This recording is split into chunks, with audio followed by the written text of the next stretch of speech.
What's going on, Chase, for the Chip Fantasy Football League? This is your host, Captain Commish, coming at you with a little Commissioner's Corner, Episode 7. We took a week off from the holidays. Hopefully everybody had a good holiday. I saw most of you guys, if not all of you. I think I missed a few of you.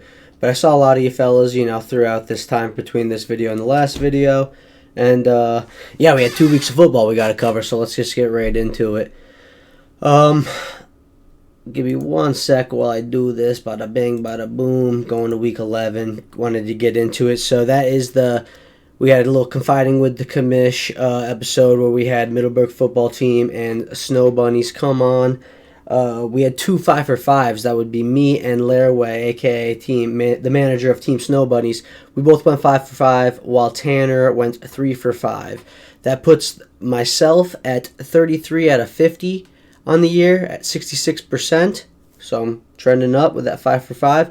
And that puts the guest at 27 out of 40 on the year, which has them at 67.5. They are taking a strong lead here. And they are also obviously going up with the 8 out of 10, technically, between the two of them. With only Team Calendar, Asa, to come on the show left, I mean, I got to start between this episode, next Commissioner's Corner episode, and the final Confiding with the Commish episode. I got to get these predictions down if I want a shot at beating you fellas. A little Dr. Pepper. 0 sugar, unfortunately. I'd rather just have the real thing, but alas, here we are. So let's get into the week a little bit. I guess I'll start with my game. Lara and I both predicted this to be correct. Touch of downs on his red-hot streak. Steamrolls the Captain Commish, who otherwise I would have beaten 1, 2. So, honestly, I was on the lower half, or that 5-6 spot. So, whatever. I didn't really show up, but Touch of Downs did. I mean, Tank Dell, Ayuk, he had bomb wide receiver scoring output. Let me get right into his box score here. All right, so I mean his running backs quite lackluster. Eckler got him 7, ETN got him 8.9. QBs had pretty average play, 16, 17 points respectively. Good decent tight end showing from David Njoku. Gibbs played good in his flex spot, and that straight up was enough. It was enough to whoop me up because I had a stinker from Stephon Diggs and Garrett Wilson. Garrett Wilson not even netting me a point, not even a whole point. He got me .9. Stephon got me 6.7. My running back Javonte Williams didn't do great, 7.3. I mean, when 2 starters get you less than 7.5 points, that's kind of tough, especially considering Michael didn't have a single position under 7.5 points aside from his defense, and they were pretty much at 7. So, tough win in there. Not only those guys I just mentioned, but then I had a running back literally get me 7. So yeah, you're not going to win much like that. That's what gets you beat in this league for sure. So moving on, touchdowns. He went down the streak. He whooped me up. I took an L there. Moving on, we had Coy's Calendar. Honestly, a closer game than we expected. 138.76 to 130. Lamar Jackson and the Buffalo Bills kind of saved him here. I mean, DK had a good game too. But aside from McCaffrey and Dallas D, on Coy's side, it wasn't a whole lot going down there. But when your defense puts up 24, you're probably going to win some fantasy football games. If you know what I mean. Moving on quickly, we got Riggy Riggs versus Snow Bunnies. I mean, this was a steamroll. Snow Bunnies shellacked them 145.22 to 95.4 for Team Riggy Riggs. Top 3 player scorer on Riggy Riggs was his kicker, Justin Tucker, getting him 11. That's all you got to know. He's on the wall. He will be added to the wall of shame for scoring sub-triple digits. But I believe it's his first time up there. I think I'd have to look back. I think it's his first time up there. So, it's bound to happen to all of us. We're all going to be on there eventually. But Snow Bunny showed out. George Kittle, Brock Purdy, Josh Allen. Right there alone. I mean, third highest score on Snow Bunnies was 22.5. Third highest score on Riggy Riggs was 11. So that's really all you need to know about that game. It was a pretty good beatdown. Then you got More Than a Thielen versus Middleburg football team. More Than Thielen with 110.98, pretty much 111. And Middlebury football team with 94.18. Another wall of shamer for Middlebury football team. I don't believe this is his first time, though. I think he's been on there before. Talking about bad showings, he did not have a single player score over 20 points on his fantasy squad. In fact, he had more. Let's see how many people he had score under 10. 1, 2, 3, 4, 5. Nope, just 4. So 4 under 10, and then a 10.3, and then a 10, and the kicker. So just tough showing. More Than a Thielen squeaks him out by 15 points or so. Then you had Jakey's Little Giants versus Ellen DeGeneres. Definitely was our game of the week. I mean, definitely the highest point scoring total between the rest of the matchups that week. We had Jakey's Little Giants losing, though, scoring 155.46 to Allen DeGenerates 163.2. Great showing. Allen had 2 people score in the 30s. Jakey's Little Giants had 32.8 from Trevor Lawrence. Going to dig into the box score here a little bit on this one. I mean, Brian Robinson, I believe this was the game where he had like 7 catches or something banana sandwich. Yep, 7 catches against the Giants. So good PPR game for the boy there. Joe Mixon had a decent game against Trevor Lawrence. On Al's side, Tyreek Hill doing his thing. Saquon doing his thing. Kyler Murray coming back. This was his week. He came back and had a good showing.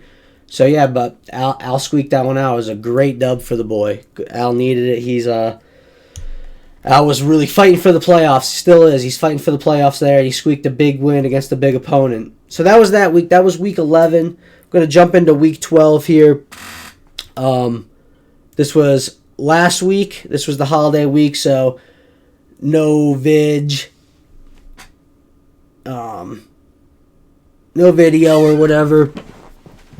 So we're going to get into this week. Again, 2 weeks of football we got to get into. Technically 3 in this video because then I am talking about next week as well. So we got some football to talk about, boys. I almost confused myself a little bit thinking about it. So without further ado, we'll get into the games here. I'll start with Riggy Riggs versus Coys. Riggy Riggs back against the wall, needs the win to avoid being in that last place conversation. Had a big, huge trade. Got 2 of his top 2 scorers, 1 and 2, were from the trade. That would be Gabe Davis and Devonta Smith. Devonta Smith being the top scorer of the team. But again, a touchdown at the 1-yard line would have been the difference maker in this game. That's how close it was. Coys 143.5 to pretty much 150, 149.94 for Riggy Riggs. McCaffrey doing his thing. Mike Evans balling. But Riggy Riggs sneaks it out, dude. Way to stay alive. Riggy Riggs been fighting all season, baby. He's probably had the most, I don't even have to tell you guys. You already know. He's probably had trying to think of another word for unlucky, but that's pretty much what it is. I mean, he's had a very unlucky season, but gotta stay hydrated after that Dr. Pepper Zero. He's had a lot of adversity, and he's battling. Looking like he won't be in last, so good on the boy. And getting a win against literally the number 1 in the league at that time period right there. So moving on, we got Calendar versus More Than a Thielen. Another 2 teams, scrapping from the bottom. More Than a Thielen's definitely safe, I think, from the bottom at this point, because of this win. Where Calendar's looking, he's sweating a bit. Wall of shame week for Calendar, scoring 92 points. Let's take a look into his weekly scoring here. What we got: Lamar Jackson down week, Geno Smith down week, Derrick Henry good week, James Conner bad, CeeDee Lamb, you can't be mad at 17 points, DK 6, gross, Taysom Hill 8. I mean, yeah, Terry McLaurin 14, a little lower than I'd like. Bills D. So there you have that. Oh, I was looking at the projected. That's tough. I started looking at the projected as I got to Taysom Hill. Terry McLaurin got 9, lower than I would like for sure. Bills D getting 2 is tough, but I mean, you started him against Philly. He probably easily could have got a different defense in the free agency, but alas. And then your kicker getting 0. That's just wild to me considering it was 22 to 29, but he got 0. More than Thielen, however, Jordan Love having a great week. Even with Gus Edwards getting sub 5 and Adam Thielen getting sub 1, still managed to put up about 140 because DJ Moore's 22, Jordan in good quarterback play, and Josh Jacobs doing what you'd expect Josh Jacobs to do. Good week for More than Thielen for sure. And then you had the top scoring matchup of the week was Snow Bunnies versus a red hot Touch of Downs. I believe Touch of Downs was like on a 5 or 6 win streak going into this week. Something insane. And he beat me the week prior. I mean, he's just going through his juggernaut of guys. And Snow Bunnies was able to, I don't know if it's going to fizzle. Touch of Downs team is really really good still. But he was able to stop it, potentially stopping his playoff push, which we all know Michael wants more than anything. Can't blame him. I respect the tenacity. But Josh Allen coming away with almost a 40 burger. You gotta love to see that if he's on your... Bijan Robinson is probably what you love to see most. You probably drafted this guy... Let's see here. You probably drafted this dude real early. He's 23rd, so third round. And let's be honest, he has not been performing well. Rookie, so you got to be patient with the guy. But this 27-point week is what I'm sure Laraway was at his house or wherever the hell he was, and just being like, thank fucking Christ, it's finally happening. Jonathan Taylor, good showing. Adams just been a bust this year, let's just say. I mean, that's sad to say, even though he's position ranked 12. Very sad to say. They've had a bye. Okay, so they haven't had a bye week either, so you have to put that into consideration. But, yeah, I mean, he just hasn't really been showing up. But Kyron Williams with another almost 240 burgers. Almost 240 burgers. What scares me here is that is not something... If you look at the rest of the team, it's not world-beating. You had 2 other things in the 20s. Bijan having an amazing week. I already spoke on that. But take those 40 burgers away, and it's like, give him 25 and 25. Now you're taking 30, you're skimming 30 off the top, and Laraway scoring 157. Again, very awesome, respectable showing. But not that 187 week. However, respect to Laraway. He's the top scorer of the week. He crushed it. Touch of Downs squad did a little lower than what it's doing on the past 4 or 5 weeks. But still, when you score 150, you can't be mad at your team. He got unlucky. He versed. There was only 1, 2, 3, 4. Okay, so there was 4 teams that you could have versed and you would have lost to, Michael. So really, it was just a kind of a lower week for you, considering the past 5 weeks. But then we got Middleburg football team versus Jakey's Little Giants. Huge matchup, honestly, because Middleburg football team has been known not to score a lot of points, but they put up a great showing. 143.3 is really good scoring output for Middleburg football team, and it's got to be discouraging to go against another team who's been known not to be able to score aside from last week and this week, and he puts up another solid week on you. CJ Stroud dropping 30 for Middleburg football team. Mostert 21, Olave 18. But again, Jakey's Little Giants, his defense put up 24 points. Very hard to beat your opponent when they have a defensive spot that's really known to get you like 5 to 10 points, gets you 24. Hard to come back from that, for sure.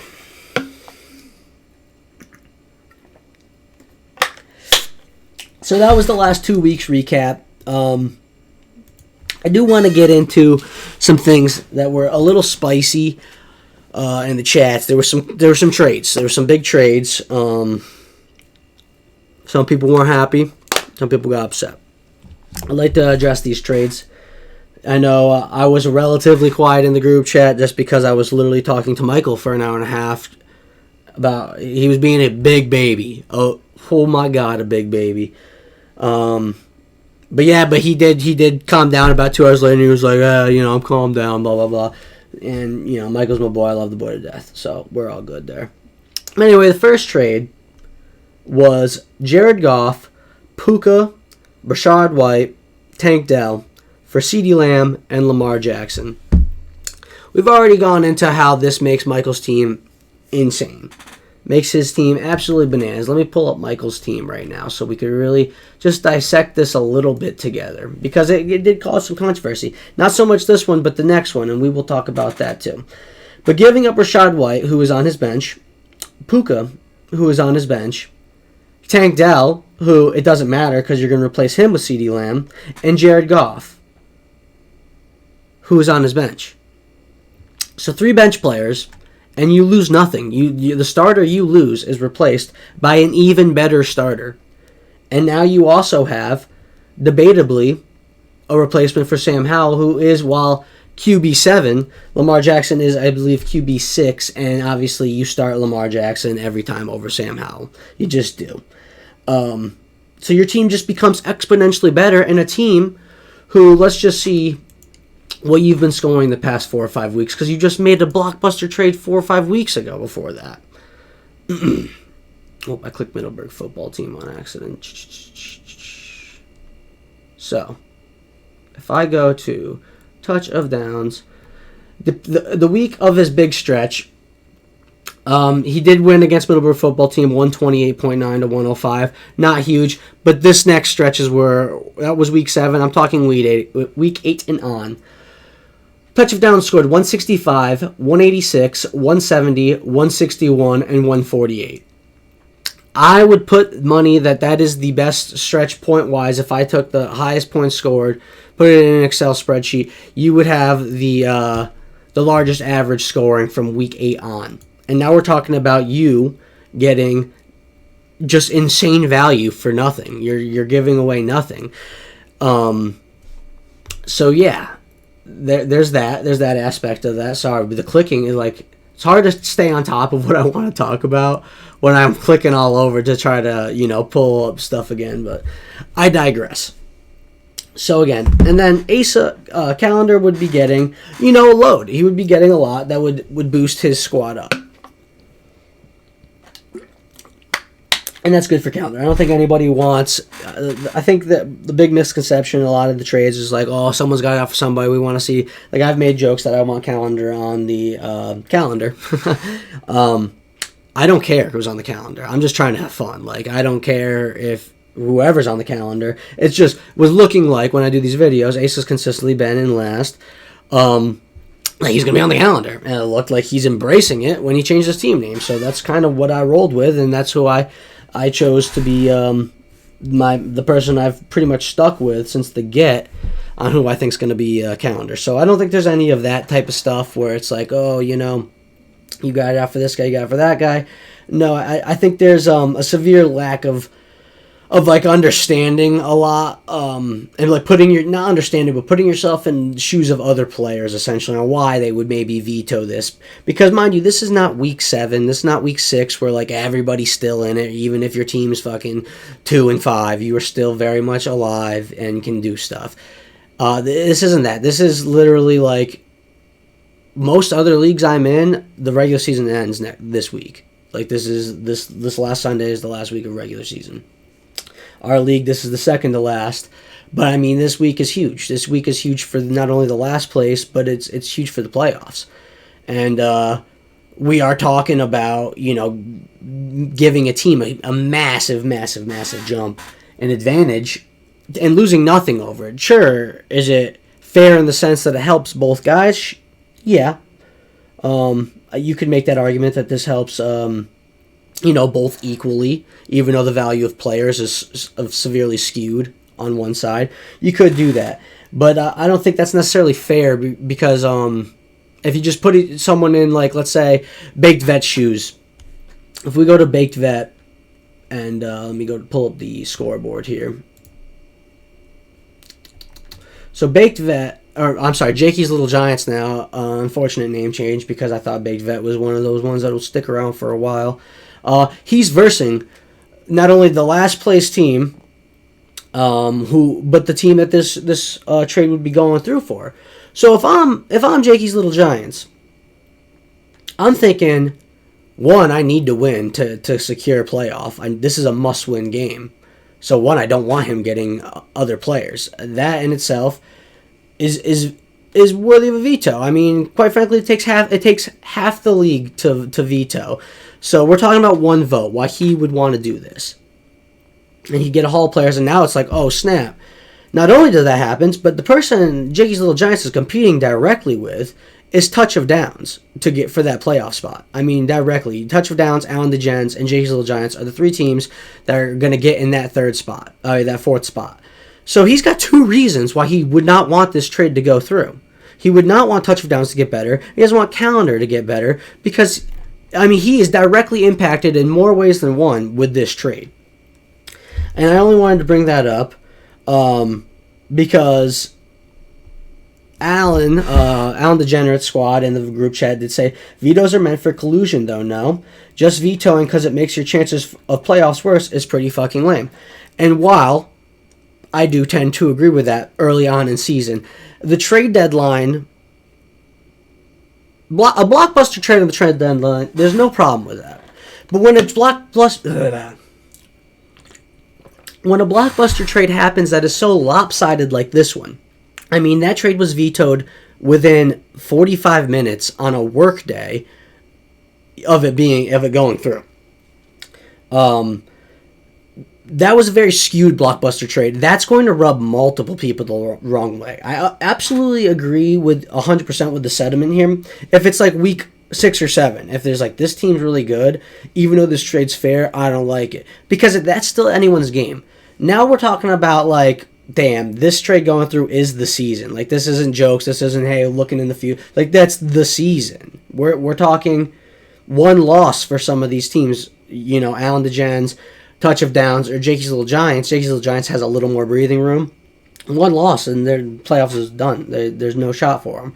So this trade is humongous. So it's we gotta like take almost a step back and think, okay, now if you are unaffected by a trade, you know, and it was a more fair trade, yeah, vetoing just to veto is pretty fucking lame. Absolutely 110% agree. You know, but I don't think there was much speculation on this trade. This trade was insanely lopsided. However, I do want to say that text was sent after the second trade. And I'm going to get into the second trade here. Michael would be giving Jared Goff, Puka, so 2 original members, 2 original members from the trade, Brandon Ayuk, an upgrade from, debatably an upgrade from Tank Dell, and Travis Etienne, a huge upgrade from Rachaad White. This trade, in my eyes, is a fair trade. If this trade happened 4 weeks ago, that is a very fucking fair trade, and I don't think anyone bats an eyelash on it. However, I think will cause some controversy is Jakey's Little Giants did say in the group chat, this trade is more fair. However, I am still vetoing for the reasons I've stated above. And that is when the Allen DeGenerate's text stated before came into play. I agree with both of you. So I stayed pretty neutral on in the GC. After the second trade was announced, I didn't speak up much because I thought every single one of you guys were making good points. I think Alan made a good point. I think Steven articulated exactly why he wasn't, why he was going to veto that trade. And I think he articulated well. I totally agree with him. If I am Steven, I'm vetoing that trade 110%. Now I do want to point out that at 2:35 p.m. last I looked, that trade was at 4 votes to uphold versus 4 votes to veto. That means everybody in the league voted. The only other 2 people that could vote were the people in the trades. Now I don't remember if you can veto your own trade. You might be able to. You probably can. So if Asa, does, or Michael does, whatever happens, that's still a vetoable trade. But as of right now, that trade will stand. I do think that is a fair trade, to be honest with you. Throwing ETN in that mix does boost the value of the guys he was giving up quite a bit. And it does also give Michael some holes in his team now. Michael doesn't have ETN. Eckler has not been performing. So, yeah, Michael will be stacked at wide receiver with Tank Dell and CeeDee Lamb, and he'll be stacked at QB, but he can only start 2 QBs.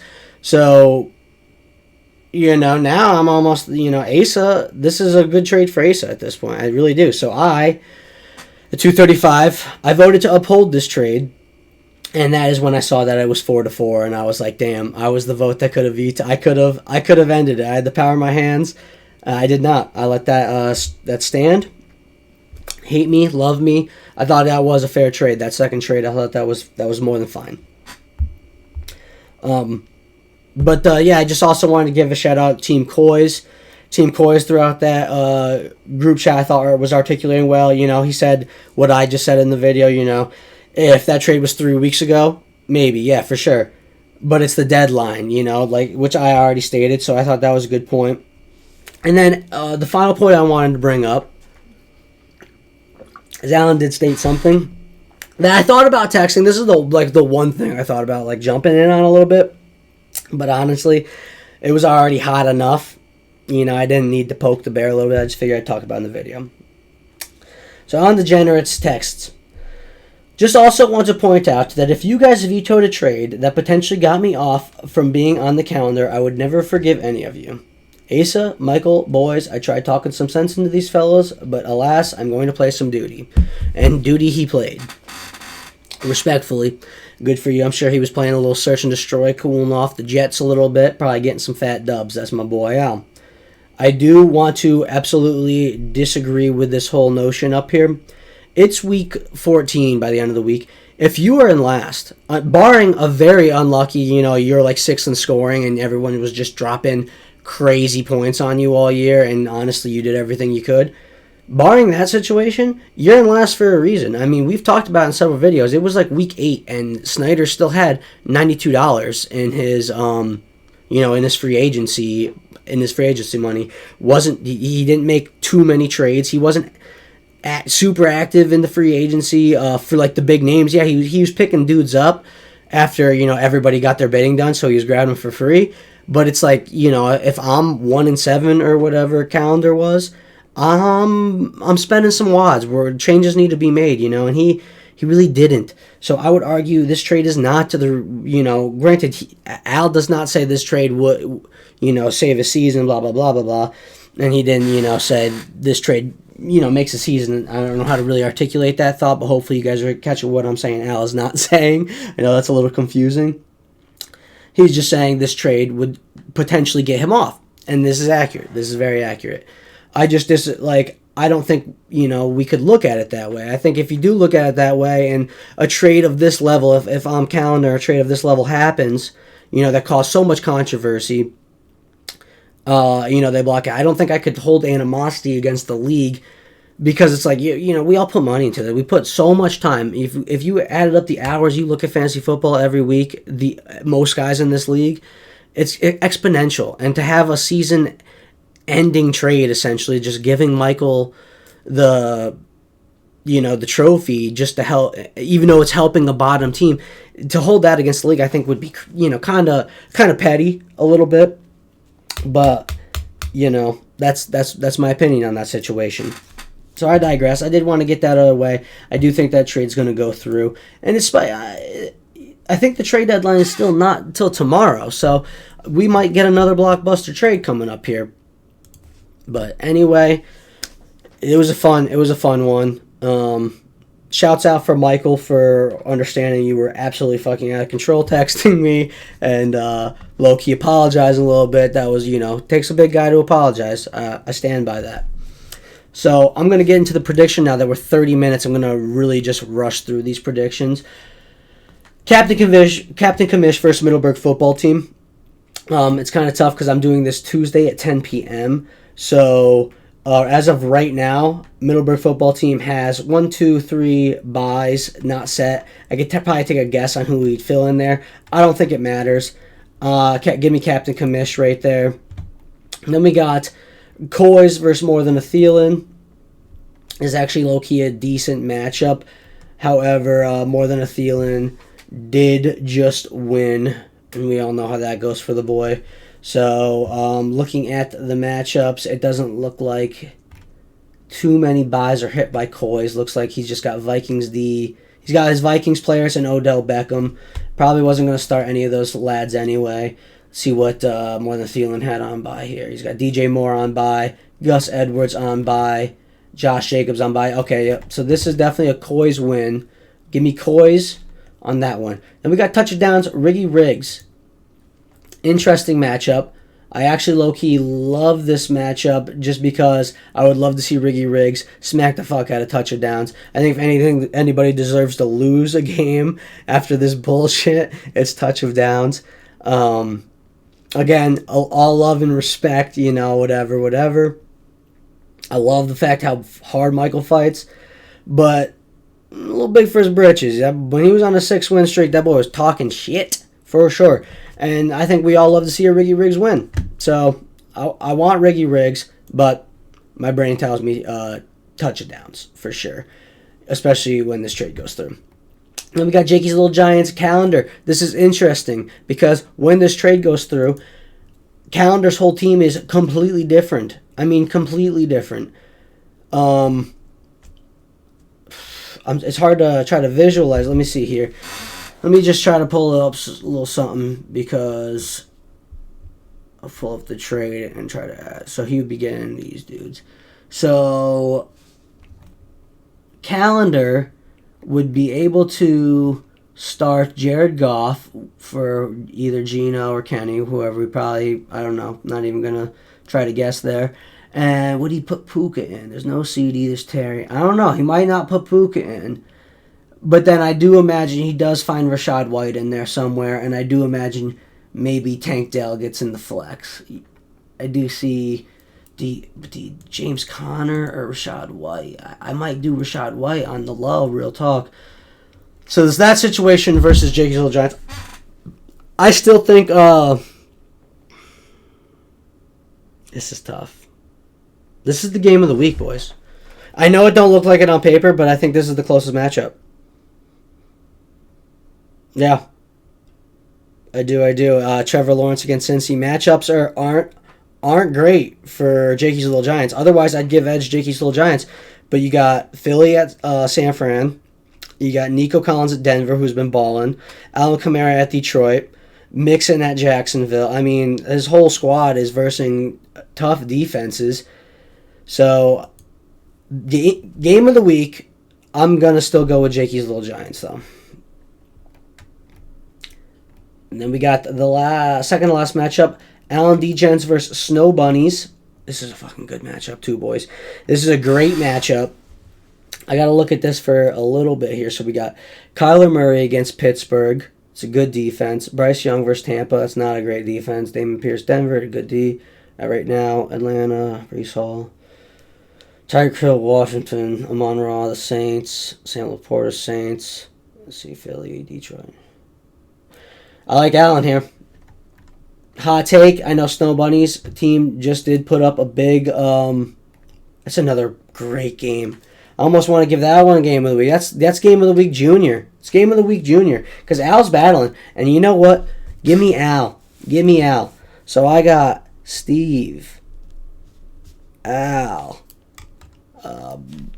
Brody, and Mike. Just write this down for the next vid so I don't have to look back. And the final matchup. Oh, I think I already did, actually. That was the final matchup. I got Al because I also forgot I took myself. Captain Commish. So there you go, boys. So again, Steve, Al, Brody, Mike, Captain Commish, Jakey's Little Giants, Alan Degenerates, Coys, Touchdowns, Captain Commish. Those are my my predictions for the week. I'm hoping to go 5-4-5. Granted, actually, I hope I go 3 for 5. I'd like to see Riggy Riggs snag a dub. And honestly, I'd like to see Calendar snag a dub. I'd like to see Calendar snag a dub. And I'd like to see Allen snag a dub. Hopefully I go 2 for 5. So there you have, boys. Those are the predictions. I'm going to do a little power rankings quick PR. A little quick PR stunt. Let me get a sip. Cotton mouth, you know. Between the Zins, the Nugs. It do be like that. So power rankings, here we go. I got Captain Commish 1, Snow Bunnies 2, Jakey's Little Giants 3, Coys 4, Touchdowns 5, Al DeGen 6, More Than a Feeling 7, Middleburg Football Team 8, Riggy Riggs 9, and Calendar at 10. Moving wise, Captain Commish is still in the same spot. Snow Bunnies, same spot. Jakey's Little Giants bumps up 1, Coys bumps down 1, Touchdown bumps up 1, Allen's the Gens bumps down 1. More Than a Feeling bumps up 2. Middleburg football team bumps down 1. Riggy Riggs bumps down 1. Asa stays consistent. And that's going to be it, lads. That's going to be an episode. I did actually want to say quickly, we're going to have a great final episode. Some of you guys know we're going to try to keep it under wraps. It'll be a fun surprise. I think this one's going to probably take the most doing some homework on. It's going to be the team calendar episode, and we are saving it for the last week of regular season, so it'll be not next week, but the week after. It should be really awesome. Secondly, if you have not got in the $30 for the trophy, please do so on my Venmo. Thirdly, is there a thirdly? Oh, thirdly, we did talk about it a little bit. We talked about the loser bracket situation. I did get some thumbs up when brought to the league group chat, thinking about, because every league has a consolation bracket. It's up above the winners bracket. If you scroll down on your phone or on your computer a little bit, you see it there. So it just gives everybody gets an opportunity to play, essentially. It doesn't mean anything. You get nothing. You don't win anything. Some leagues like to do it draft position-wise. Some don't do anything with it. I'm in 2 leagues. We do nothing with the consolation ladder at all. I got some thumbs up already, and I would like for the consolation just to give guys something to play for. And if even the last place guy who's doing the calendar wins this, then, nothing happens. Whoever wins the constellation ladder, I would like, they get to pick a theme for the calendar. Now, that theme cannot be, naked, porn, nothing like that. Nothing, triple X rated. Now, if you would like to do triple X rated, these calendars are for the league. You can, if you want to show somebody in person, that's your prerogative, but they are not to go on social media. I just wanted to put that out there for the sake of whoever does get on it, because this is supposed to be fun. Have fun with the calendar. Get a little naughty with it. It's for the boys. Nobody post it. Maybe if you want to do a 1 month, that's fine. That's not risque for a little teaser, and you want to allow me to, perhaps do something in a video with it. That would be brodacious as hell, but that is not that's not necessary or mandatory. So just like one theme, I want a New York Giants themed, and he'll be like, well, I ain't got no Giant stuff. I say, don't worry, fam, I'll hook him up with some Giants gear, and I want that for the month of February. Granted, I will not be in this consolation bracket because I will be in the real playoffs winning the league, but it's just an idea for some of you fellas. And that's going to be it, boys. That's Commissioner's Corner, episode 7. Thanks for hanging in with me there. Sometimes I know these can be a little slower when it's just me, but I digress, boys. I hope everybody's still having fun. Love you all. It's been a great season so far. Cheers.